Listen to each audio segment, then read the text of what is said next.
Dependiendo, porque no, hermanito. Bueno. El propósito era esto. Bueno, voy a necesitar tres voluntarios que me ayuden a repartir los chocolates. Adelante, por favor. Ahí hay 3 platos, ayuden a repartir los chocolates. Va a tener un propósito. ¿Sí? ¿Los van a ver? Están saturados de gracia pastoral. Después de esto van a escuchar mi voz como melodiosa. Bueno, el punto es el siguiente.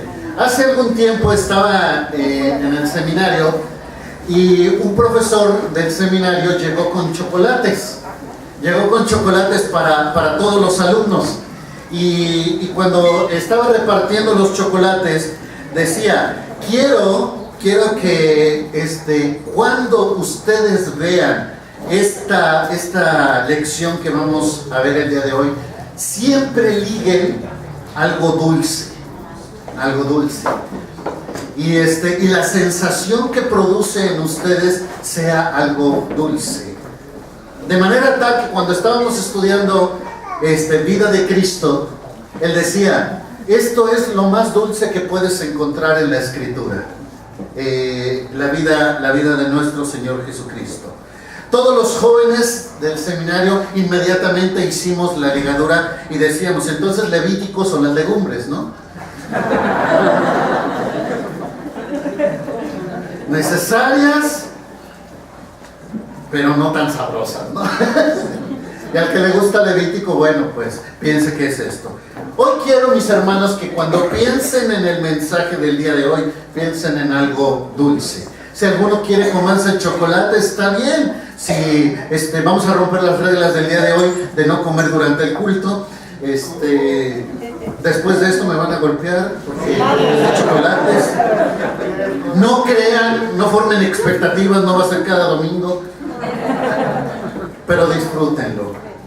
Disfruten este tiempo donde vamos a ver algo tremendamente dulce, que parece verdura y que parece algo necesario, pero no tan sabroso. Porque muchas veces buscamos de la Escritura aquellos textos que nos apelen directamente hacia nuestras emociones. Hoy vamos a ver un texto que va a tener que apelar mucho hacia nuestro intelecto, pero tiene muchas cosas dulces alrededor de ello. Es un texto complicado, no se me vaya a perder en la línea. ¿Por qué? Porque si no, va a perder usted parte de la enseñanza. Así es que, ¿listos? Vamos al libro de Efesios, capítulo 1, por favor.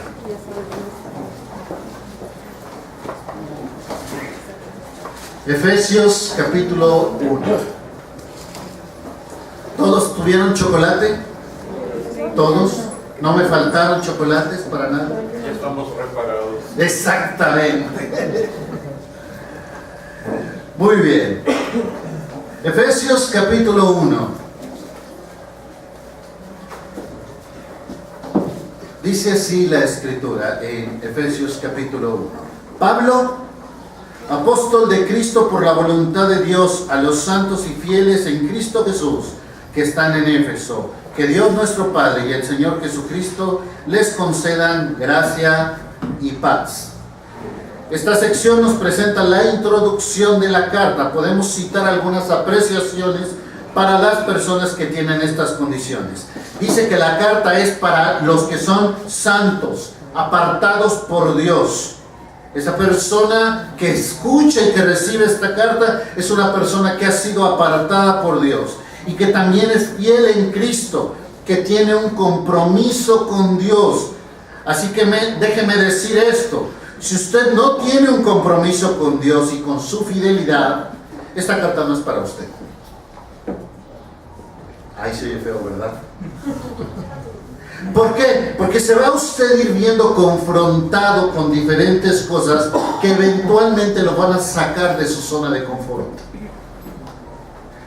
va a ser retado en cosas que le van a incomodar. Y para ello es necesario, es requerido que usted sea un santo apartado por Dios, un fiel en Cristo, comprometido con Él. De otra manera se va a sentir usted incómodo, molesto o peor aún, cauterizado.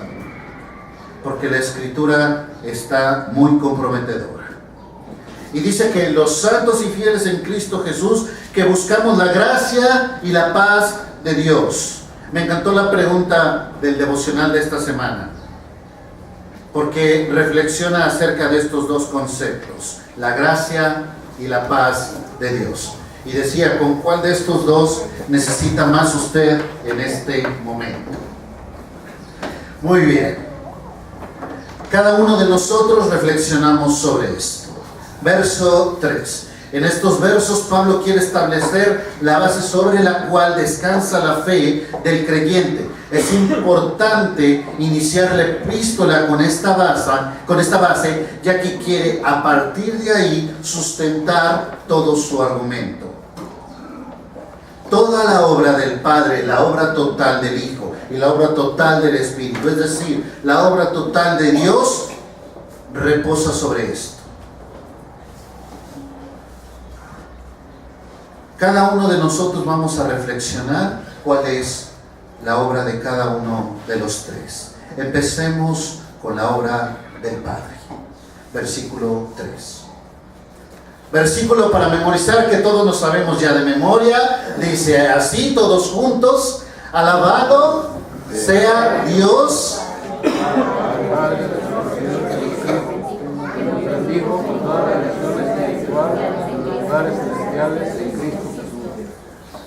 Eso se oyó como murmuración de rosario. Alabado sea Dios, Padre de nuestro Señor Jesucristo, que nos ha bendecido en las regiones celestiales con toda bendición espiritual en Cristo.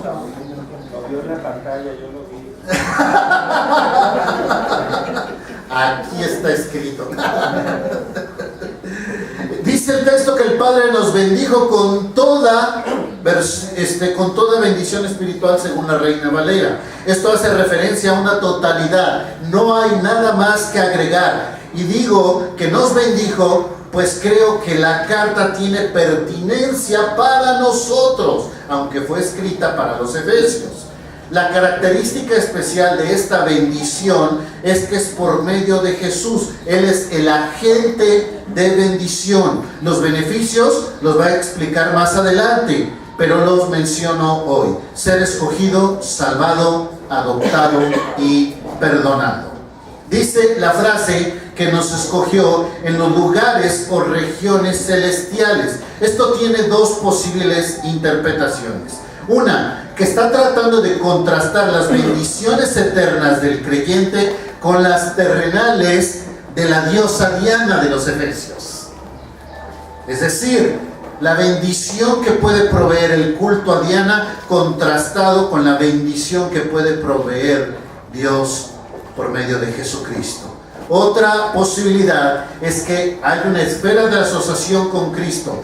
Aunque todavía no estamos en el cielo, en esencia, nuestro llamado, nuestro vivir, nuestra provisión vienen de lo alto. Bien podría ser la suma de ambas. Es curioso que solamente esta frase de estar en las regiones celestiales o en los lugares celestiales en Cristo se encuentra de toda la Escritura solamente en la carta a los Efesios. Y se encuentra 5 veces. Solamente el apóstol Pablo hace referencia a los lugares celestiales en la carta a los Efesios y en 5 ocasiones. Un autor de un comentario bíblico que se llama El Conocimiento Bíblico, se llama Harold Hoehner, creo que así se pronuncia, no lo sé, hace una observación muy interesante. Dice así: en Efesios, muchas de las bendiciones de Dios son claras para los creyentes. 4 cosas. ¿Cuándo? En la eternidad pasada. ¿Con qué? Con toda bendición espiritual. ¿Dónde? En los lugares celestiales, como en Cristo. Y todo lo encierra el verso 3 de Efesios. Interesante. Verso 4, ¿van conmigo? ¿O ya se les acabó el sabor del chocolate? Dice así: Dios nos escogió en Él antes de la fundación del mundo para que seamos santos y sin mancha delante de Él en amor. El plan de Dios estaba hecho desde antes de la creación del mundo. Existe una corriente doctrinal que asume que omnisciencia de Dios significa que Dios conoce todas las opciones, mas no todos los resultados. Sin embargo, creemos que el entendimiento de la palabra omnisciente implica que Dios no solo conoce todas las opciones, sino también todos los resultados. Pues si no, pienso que no sería en plenitud de omnisciencia. Y tenemos que tener mucho cuidado, porque aunque se oye muy sano esta parte, puede derivar a situaciones muy complicadas de explicación teológica. Si Dios no conoce todas las implicaciones y solo conoce todas las opciones, entonces en cierta manera Dios no sabría qué iba a decidir yo. Y eso es muy peligroso, porque eso no es lo que enseña la Escritura. La Escritura enseña que Dios conoce aún aquellas cosas que están en nuestro corazón y en nuestra mente. El propósito de la obra del Padre con respecto a nosotros se revela al final del verso 4. Digo con respeto a nosotros, pues revela otro propósito más adelante que tiene que ver con respecto a Él. En lo que refiere a nosotros, dice que Dios hizo toda su obra para que fuésemos santos y sin mancha delante de Él. Tiene que ver con la obra de Jesús. Somos apartados y sin defecto, obviamente desde la perspectiva del Padre, por los méritos de Jesús. La frase en amor ha generado mucha controversia. Algunos lo colocan al final del verso 3 y otros lo colocan al principio del verso 4. Depende de la versión que utilice. Algunas versiones así lo presentan. Al parecer tiene más relación con el propósito en nosotros más que con la predestinación del verso 5. Incluso el texto griego y la versión de las Américas lo ponen como parte del verso 4. ¿Dónde lo pone la versión internacional? ¿En el 4 o en el 5? En el 4, ¿verdad? ¿Esto qué quiere decir? Que es un adjetivo de ser santo y sin mancha. Podemos decir que el creyente manifiesta su amor en santidad. Esto explica más a un cristiano que es sin mancha, pues la evidencia de una persona que muestra el amor que recibió de Cristo. El amor es una evidencia de una persona que es santo y sin mancha. Tiene amor. Recuerden, el amor solo lo puede producir el Espíritu de Dios, porque es un fruto. Verso 5. Dice que nos predestinó para ser adoptados como hijos suyos por medio de Jesucristo, según el buen propósito de su voluntad, para alabanza de su gloriosa gracia que nos concedió en su amado. En esta sección se presenta un problema en el texto, pues podemos aceptar sin problema el hecho de que el Señor nos escogió antes de la fundación del mundo. Ahora dice que nos predestinó, y esto tiene implicaciones para nosotros. Gramaticalmente, esta frase está subordinada a la razón de la bendición del Padre. Es decir, está explicando la forma en la cual el Señor nos bendice. La acción de predestinarnos es la forma en la que se explica la bendición del Padre. Y yo sé que estoy utilizando de repente lenguaje medio rebuscado, pero haga un favor, ayúdeme intentando seguirme. ¿Por qué? Porque esta, más que una predicación exhortativa, tiene que ver con una enseñanza, pero tiene implicaciones para nosotros muy profundas. Dice, nos predestinó. Podemos decir en otras palabras que nos dio un destino de antemano. Ahora, ¿qué significa esto? Algunas opciones. Significa una referencia al destino final, pero no algo por cumplirse aquí en la tierra. Esta percepción creo Creo que es un intento de pensar que no hay nada que hacer en esta tierra sino prepararnos para el destino eterno. Esta interpretación se cae por sí sola, por el puro contexto de la carta. Al hablar de las obras preparadas que Dios tiene para nosotros en el capítulo 2, verso 10, la referencia de unificar todas las cosas, las que están en los cielos y en la tierra, tiran este argumento. Esta postura adoptaría que lo único importante es ir al cielo y que no importa la conducta en esta tierra, lo cual es contrario con la Escritura. ¿Están de acuerdo conmigo? Bien, vamos a la otra opción. Significa que todo depende de Dios. Esta perspectiva cede todo el trabajo en Dios, es decir, uno cree por el hecho que es preparado por parte de Dios y después todo lo que hacemos es resultado de la obra de Dios en nosotros. Desde esta perspectiva encaja perfectamente y aún otros textos de la Escritura. Solamente nos deja una pregunta: ¿qué hacemos con el libre albedrío? Tercera opción: es una disposición de Dios. Esta postura presenta una idea un tanto diferente de Dios, en el sentido que Dios provee una alternativa de salvación. La frase "nos predestinó" es que preparó cosas para que anduviéramos en ellas, pero es nuestra responsabilidad la respuesta a Dios, creyendo en fe y depositando nuestra confianza y nuestra vida. No se haga bolas, hermano. La mejor respuesta es la que incluye la 2 y la 3. ¿Por qué? Porque Dios nos predestinó desde antes de la fundación del mundo, pero nosotros debemos responder a Él al aceptar su regalo. Es decir, la Escritura enseña que las dos cosas son verdad, y esto es lo que se conoce etimológicamente como una paradoja. La palabra paradoja significa una contradicción aparente, pero que puede tener verdad en ambas declaraciones. Parece que es contraria, pero no lo es en realidad.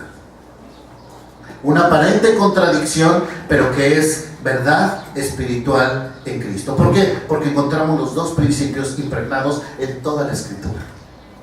Así que Dios preparó las cosas, sí. Dios sabe quién va a ser salvo, sí. Dios tiene preparado una obra perfecta para cada uno de nosotros, sí. Pero usted tiene que responder. Y es su responsabilidad. Dice el texto que nos predestinó para 3 cosas. Y según este texto, sigo en estos versículos, en los versículos 5 y 6. Dice, nos predestinó, 1, para ser adoptados hijos suyos. La palabra adopción tiene una interesante implicación. Ahorita que estábamos en el grupo, buena parte de la discusión se centró en la palabra adopción. Y decíamos lo siguiente: cuando una persona adopta, una persona toma un hijo que no es suyo y le da los privilegios de hijo. ¿Está conmigo de acuerdo? Cuando uno tiene un hijo natural, el hijo natural cubre una expectativa del padre. ¿Están de acuerdo? Uno se embaraza. Bueno, yo no, mi esposa. Una pareja se embaraza con el fin de tener un hijo, y el hijo cumple una expectativa de los padres al nacer. Pero un hijo adoptado no cumple expectativas. Un hijo adoptado recibe lejos de dar, recibe beneficios, no provee hacia los padres nada, recibe de los padres.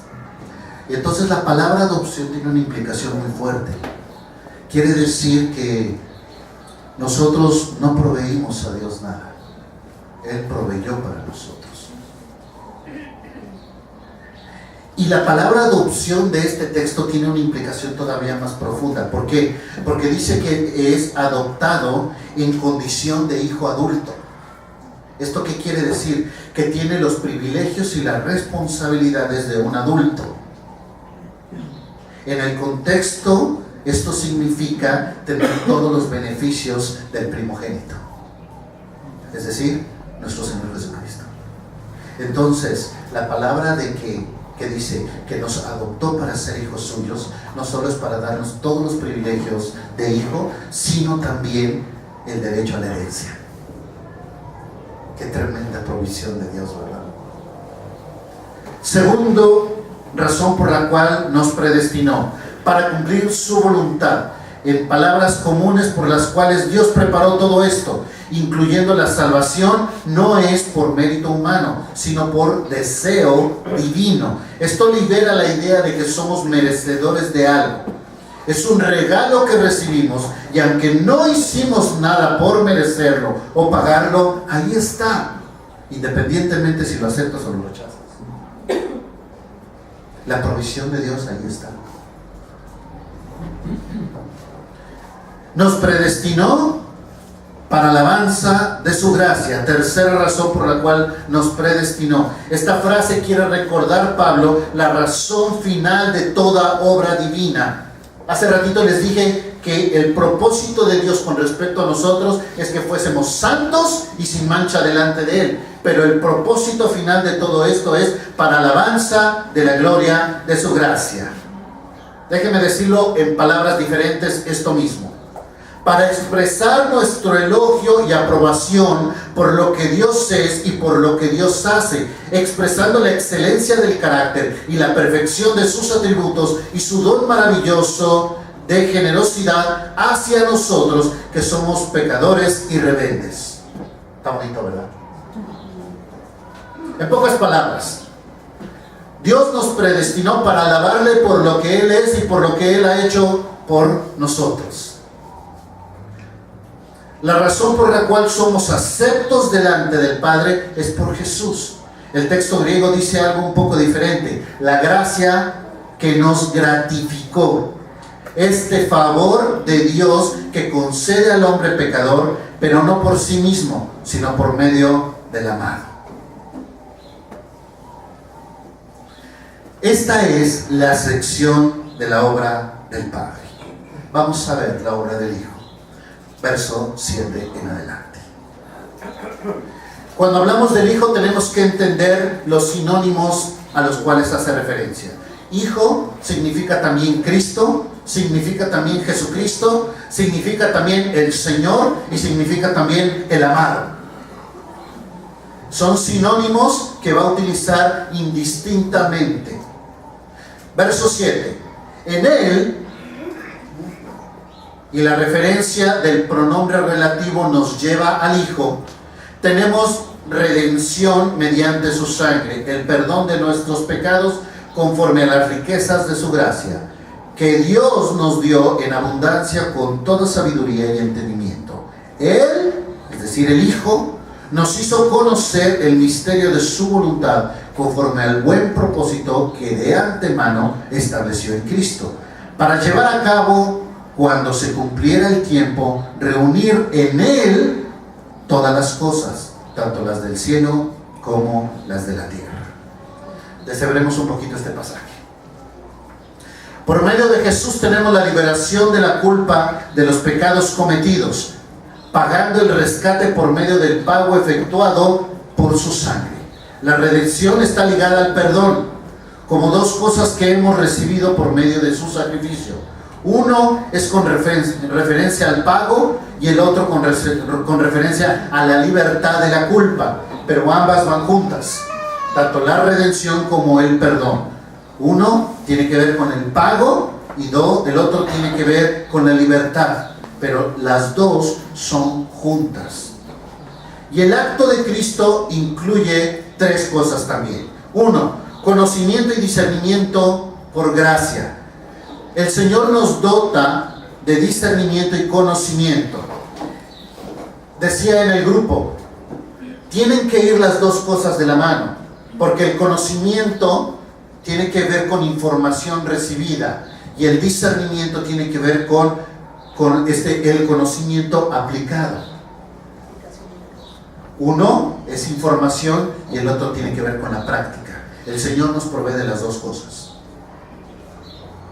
conocimiento y discernimiento. Dice el texto, el acto de Dios no solo es hacer toda la obra redentora, sino abrirnos el entendimiento para poder entenderlo y también aplicarlo. Primera razón, conocimiento. Segunda razón que nos entrega el Señor, nos revela su voluntad. aquellas cosas que aunque estaban en dominio del hombre, ahora son reveladas. La palabra revelación tiene un significado muy sencillo: quitar el velo. Son aquellas cosas que aunque las teníamos enfrente, no las veíamos. Y cuando nos es quitado el velo, podemos verlas en claridad. ¿Cuántos de ustedes vieron a su esposa entrar al altar con un velo puesto? Y no sé usted, no sé si yo era el único cochambroso o los demás. Yo decía que ya se acabe la ceremonia para que levante el velo. Porque ya saben qué sigue después, ¿no?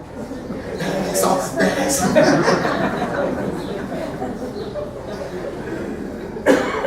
Quitar el velo. Aquello que antes era oculto, ahora lo podemos ver claramente. Y no sé usted, pero yo no entendí el Evangelio del Señor hasta que el Señor me lo reveló. Antes cuestionaba todo, criticaba todo. Y los que hoy estamos aquí tal vez hemos recibido esta misma referencia de gente que no entiende el Evangelio. ¿Por qué? Porque están velados. Pero cuando el Evangelio alumbre sus vidas, el velo será quitado y empezarán a entender muchas cosas que hoy, por la gracia del Señor, podemos entender nosotros. La tercera razón por la obra de Cristo dice: para reunir todo en Cristo. El beneplácito de Dios es reunir todo en Cristo. Ese es su deseo y plan original. No es que Dios no tuvo otra opción por elegir o que no tuvo más alternativa, sino que ese fue su deseo desde el principio. Cuando fue el tiempo de que todo se cumpliese, el tiempo de la venida del Mesías, en ese tiempo es cumplido todo lo que había prometido desde el principio. El plan de Dios tiene su clímax en Jesús. ¿Por qué tiene su clímax en Jesús? Porque es el único que puede reunir todo lo que está en el cielo, porque es el único ser que tiene la naturaleza divina y el único ser que también tiene la naturaleza humana. Cuando estemos en Filipenses hablaremos más de este Dios hombre, pero es el único capaz de reunir todas las cosas en Cristo. Cuando habla de reunir todo, las que están en los cielos con las que están en la tierra, solamente es posible por medio de Jesucristo. Nadie más tiene potestad para hacerlo. Nadie más puede interceder. Y por eso dice la Escritura, Timoteo 2, hay un solo Dios y un solo mediador entre Dios y los hombres, Jesucristo. Nadie más puede interceder por ti para ir al Padre. Así que deja de buscar la imagen más milagrosa. Deja de buscar el santo que te pueda ayudar. Deja de rezarle a eso. El único mediador se llama Jesucristo. Nadie más. Porque es el único que tiene las dos naturalezas. La palabra dispensación o cumplimiento del tiempo se refiere a la forma en la que maneja Dios su reino y no tan solo un periodo de tiempo. La venida de Cristo es el inicio del reino de los cielos. Aunque no está en plenitud en esta tierra, la inauguración del reino fue con la venida de Jesucristo. Y es donde es unida toda la creación. Verso 11. Dice ahí: en Cristo también fuimos hechos herederos, pues fuimos predestinados según el plan de aquel que hace todas las cosas conforme al designio de su voluntad, a fin de que nosotros, que ya hemos puesto nuestra esperanza en Cristo, seamos para alabanza de su gloria. El final de este texto es una conclusión de la obra redentora. El ser escogido por Cristo, salvado, adoptado y perdonado es la herencia que tenemos, a la cual se hace referencia. Repite este verso conceptos ya mencionados. El hecho de que fue su propósito, fue en su voluntad, y la meta final es para alabanza de su gloria. El final del verso 12 hace referencia a la fe y la esperanza que tenemos en Cristo, que aún sin conocerle, unos pusieron su esperanza en Él. Y está haciendo el apóstol Pablo referencia a Él, incluyéndose a todo el pueblo judío.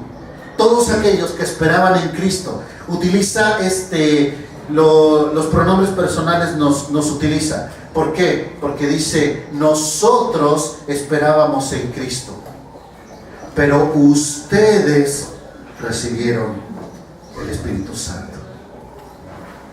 Una diferencia de dos pronombres personales. Primero se incluye él como judío, que estaban esperando la promesa de su Mesías, y en el verso 13 dice así: en él ustedes, cuando oyeron el mensaje de la verdad, el evangelio que les trajo la salvación, y lo creyeron, fueron marcados con el sello que es el Espíritu Santo prometido. Este verso emplea las dos cosas que hace el hombre por su salvación. No se me enoje, yo sé que en realidad no hacemos nada por la obra de salvación, pero el texto nos enseña que sí tenemos que hacer dos cosas. Una, oír, y dos, creer. Y por supuesto, resultado de estas dos cosas viene el aceptar. Esto es lo que uno hace por su salvación. No es copartícipe de la obra redentora de Cristo, pero sí tiene que aceptar el regalo. Me gusta mucho utilizar esta información de los tiempos verbales. Dice que habiendo oído y habiendo creído son dos verbos que se encuentran en un tiempo verbal griego que se llama participio aoristo. ¿Qué significa esto? Es una referencia a un evento pasado pero que ya concluyó. No es lo mismo compraba naranjas que compré naranjas. Las dos están en pasado. ¿Está de acuerdo? Sin embargo, uno es compraba, es un evento que sucedió en el pasado, pero que sucedió durante un periodo de tiempo. Pero compré es un evento que sucedió en el pasado y que concluyó en el pasado. Este es el tiempo verbal al español de aoristo. ¿Eso qué quiere decir? Que cuando nosotros oímos y creímos, la consecuencia es fuimos sellados. ¿Ve lo que dice el texto? Y el tiempo verbal de fuimos sellados es un verbo en voz pasiva. Eso significa que aunque yo soy el beneficiario de la acción, yo no la ejecuto. Yo recibo el beneficio de la acción, pero yo no la hago. Alguien la hizo por mí. Cuando yo creí y cuando yo oí, fui sellado. Y yo no lo hice. Lo hizo el Espíritu Santo.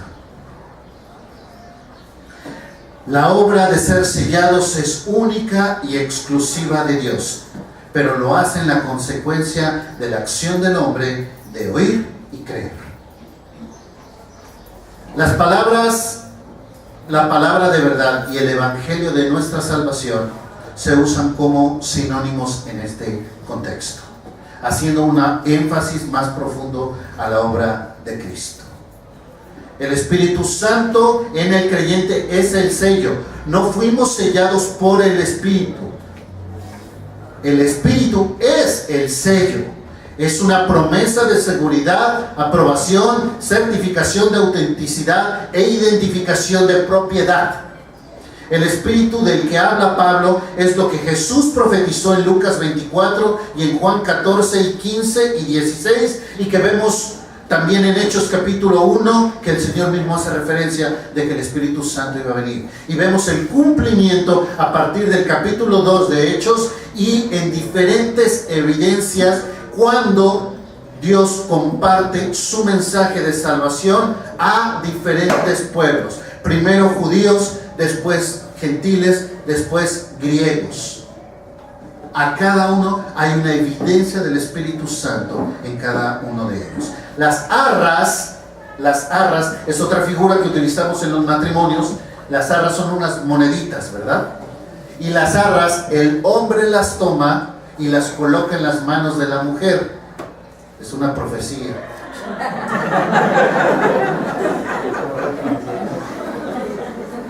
Dicen que las nuevas arras van a ser Visa y Mastercard. Pero mira nada más el significado. Es una garantía de que las demás cosas vienen en camino. Si bien ha iniciado la transformación y la salvación del pecado, el resultado final será la restauración incorruptible y la herencia en el cielo. Y el Espíritu Santo es las alas, el anticipo, la promesa. Es una señal de pertenencia, de que somos propiedad de Dios. El término de la sección es nuevamente la frase ya mencionada en 2 ocasiones previas: para alabanza de su gloria. Nos salvó para darle gloria a Él. Dios no tiene la obligación de salvar a nadie, lo hace para alabanza de su nombre. Terminemos. Este texto podemos encontrar un resumen y el propósito de redención de Dios. Este pasaje lo desarrolla y profundiza a lo largo de la carta. Se enfoca en Dios el Padre, el Hijo y el Espíritu Santo. La obra es toda de Dios. Cada uno no podemos hacer nada por nuestra salvación, sino recibir la obra completa que está a nuestro alcance por medio de Jesucristo. Esto debe haber causado un tremendo impacto en los efesios, como tal vez ocasione el mismo impacto en nuestra vida. Una profunda gratitud hacia nuestro Dios que ha hecho toda la obra. Un tema pesado, ¿verdad?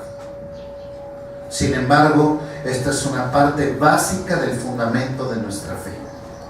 Parecen verduras, pero son sumamente dulces como un chocolate, pues refleja el amor de nuestro Dios.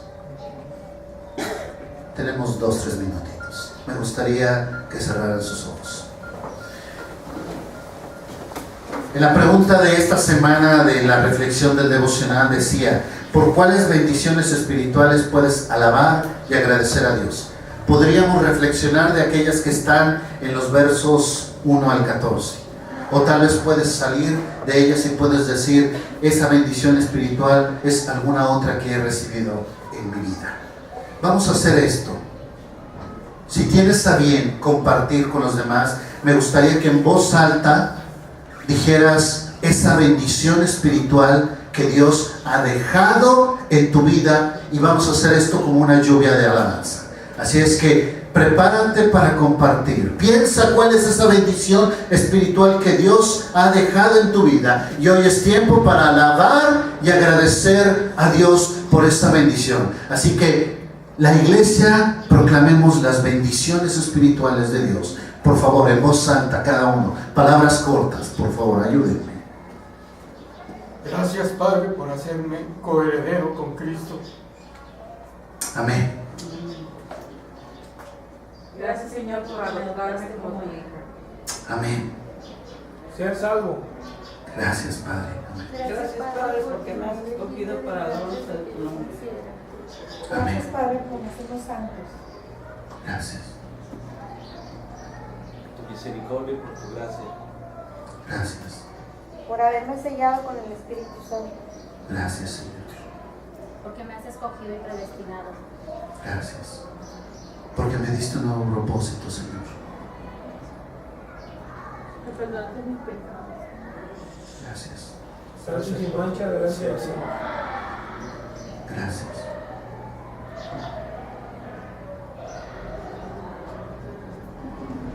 Porque tus palabras son más dulces que la miel, Señor. Gracias.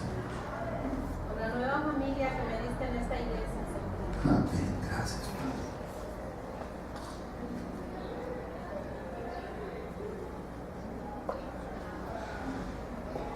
A ti te damos las gracias, Señor, por la forma en que tú te has manifestado en nuestras vidas.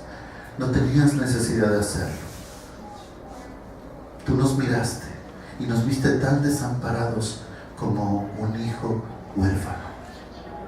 Y nos adoptaste, nos perdonaste, nos diste herencia, pagaste el costo y nos diste un nuevo propósito de vida. A ti sea la honra y la gloria, Padre. Por Cristo Jesús.